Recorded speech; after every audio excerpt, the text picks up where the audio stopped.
Salam, xoş gördük hər birinizi əziz müəllimlər və əziz şagirdlər. Bugünkü yeni mövzumuz Cənubi-Şərqi Asiya regionu haqqında olacaq və burada yerləşən ölkələr haqqında qısa məlumat verməyə çalışacağım, hər biri haqqında. Çalışdığım qədər videonu uzun etməyəcəm, çünki bəzən elə olur ki, video uzun olduğu üçün şahidlər və müəllimlər üçün bir qədər yorucu olur. Yəni baxmaq istəmirlər. Bu təbiidir. Ona görə də videomuzu çalışdığımız qədər 3-5 dəqiqə arasında yekunlaşdırmağa çalışacağam. Deməli, Cənubi-Şərqi Asiya regionuna daxil olan ölkələr Avrasiya materikinin cənub-şərq hissəsini əhatə edəcək. Burada Hind-Çin yarımadasında, daha sonra Malakka yarımadası və İndoneziya adaları, daha doğrusu Böyük Sond adaları və Filippin adalarında yerləşən ölkələrə əhatə edir. Deməli, burada ölkələrdən Myanma, Myanma, Vietnam, Laos, Tayland, Kamboca, bu hissədə Malazya, Bruney, baxın bu hissədə Bruney, İndonezya, Filippin, Bruney burada yerləşir. İndonezya və burada Şərqi Timor dövlətlərini biz göstərə bilərik ki, bunlar Cənubi-Şərqi Asiya regionuna daxil olan ölkələrdir. Cənubi-Şərqi Asiya regionu fəal seysmik zonada yerləşir. Burada fəaliyyətdə olan vulkanlar vardır və həmçinin fəal seysmik zonada yerləşdiyi üçün tez-tez zəlzələlər də müşahidə olunacaqdır. Ərazimizdən ekvator xətti keçir. Ekvator xəttinin keçdiyi ölkə, yeganə ölkə İndoneziya dövlətidir ki, İndoneziya dövləti həm şimalda, həm də cənub yarımkürəsində qalacaqdır. Və burada xüsusilə də ekvator xəttinin keçdiyi adaları biz qeyd etsək, Sulawesi adası, Kalimantan adası, yəni ikinci bir adı Borneo adası və Yava adasını biz qeyd edə bilərik ki, bunlar 3 yarımkürədə yerləşəcək. Həm ekvatordan şimalda, həm cənubda və həmçinin Qrinviçdən isə bütövdə şərq yarımkürəsində yerləşməkdə 3 yarımkürədə yerləşmiş olur.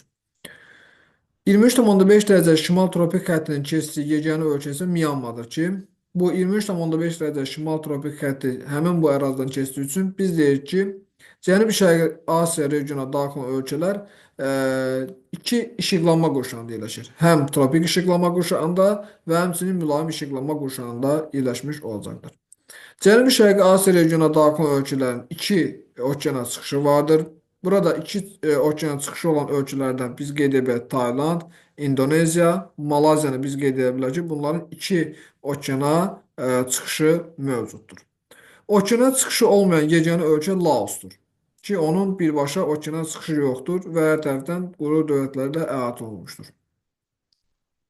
Bir okeana çıxışı olan ölkələrdən Myanma, Vietnam, Kambocadır.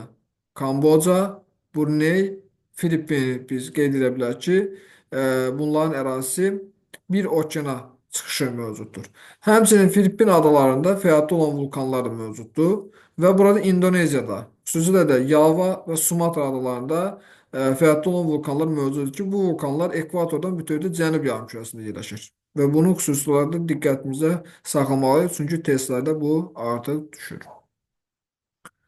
Və burada biz qeyd edə bilərik ki, inzibati ərazi quruluşuna görə Myanma və Malazya federativ inzibati ərazi quruluşuna malikdir. İdarəetmə formasına görə isə həm burada Respublika idarəetmə forması mövcuddur, həmçinin də monarxiya idarəetmə quruluşuna malik olan ölkələr mövcuddur. Monarxiya idarəetmə quruluşuna malik olan ölkələrdən Tayland, Malazya, Kamboca və Brunei biz qeyd edə bilərik ki, bunlar monarxiya idarəetmə quruluşuna malikdir.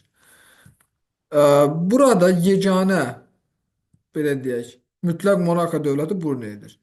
Digərləri isə, yəni Tayland, Kamboca və Malazya dövlətləri, bunlar konstitusiyalı monarxiya dövlətləri hesab olunur.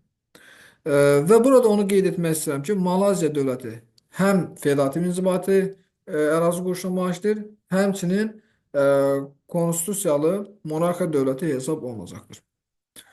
Mövzumuz bu qədər.